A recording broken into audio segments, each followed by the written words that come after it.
আর এর মধ্যে আপনাদের জানাবো পার্থ চট্টোপাধ্যায়ের জামাই কল্যাণ ভট্টাচার্য, আপনাদের জানিয়ে রাখি একেবারে তিনি রাজসাক্ষী হতেই তার চার্জশিট থেকে অব্যাহতি মিলল।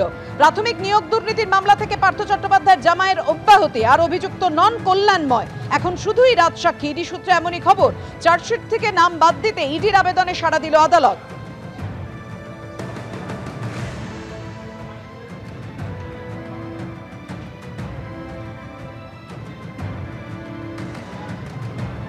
পার্থ চট্টোপাধ্যায়ের বিরুদ্ধে রাজসাক্ষী হতেই চার্জশিট থেকে অব্যাহতি মিলল পার্থ চট্টোপাধ্যায়ের জামাই কল্যাণময় ভট্টাচার্যের। প্রাথমিকে নিয়োগ দুর্নীতির মামলা থেকে এবার অব্যাহতি, আর অভিযুক্ত নন কল্যাণময় ভট্টাচার্য এখন শুধুই রাজসাক্ষী। ইডি সূত্রে এমনই খবর।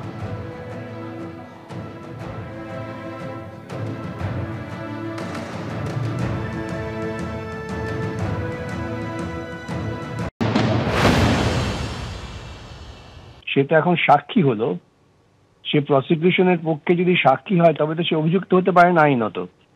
সেই জন্য আইনের দৃষ্টিকোণ থেকেই তাকে অভিযুক্তর যে লিস্ট বা সরণি সেখান থেকে সরিয়ে তাকে সাক্ষী সরণিতে রাখা হয়েছে।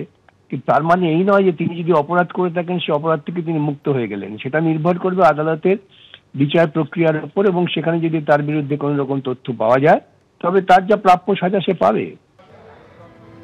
শ্বশুরের বিরুদ্ধে রাজসাক্ষী হয়ে কেলেঙ্কারির অভিযোগ থেকে অব্যাহতি জামাইয়ের, খবর ইডি সূত্রে।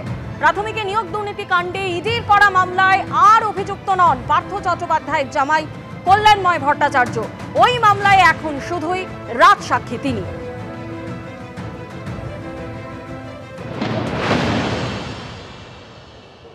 আমি বলবো যে রাজসাক্ষী হন, তাহলে ছাড়া পেয়ে যাবেন, আর আসল চোরের নামটা বলে দেবেন, বড় চোরটা বেঁচে গেল।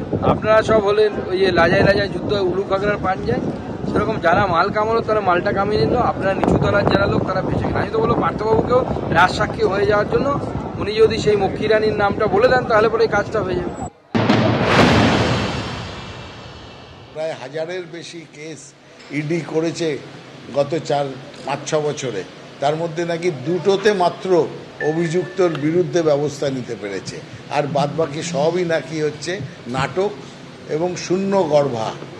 কোর্টে গিয়ে সেগুলো প্রমাণ করে অভিযুক্তকে শাস্তি বিধান না করতে পারলে এইসব গল্প কথার কি কোনো মূল্য আছে?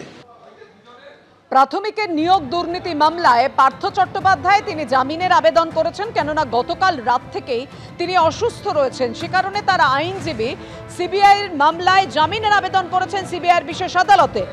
ফের অসুস্থ পার্থ চট্টোপাধ্যায় গতকাল রাত থেকে অক্সিজেন সাপোর্টে রয়েছেন, এমনটাই জানিয়েছেন তার আইনজীবী। সিবিআইয়ের বিশেষ আদালতে তাই জামিনের আবেদন পার্থ চট্টোপাধ্যায়ের আইনজীবী।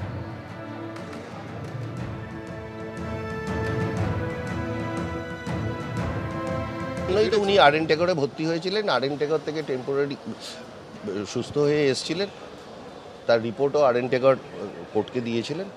বর্তমানে তারপরে আবার অসুস্থ হয়েছিলেন এবং দীর্ঘ অসুস্থতাই উনি চলছেন। আপনার কি মনে হয় যে অসুস্থতার গ্রাউন্ডে ওনার জামিনের?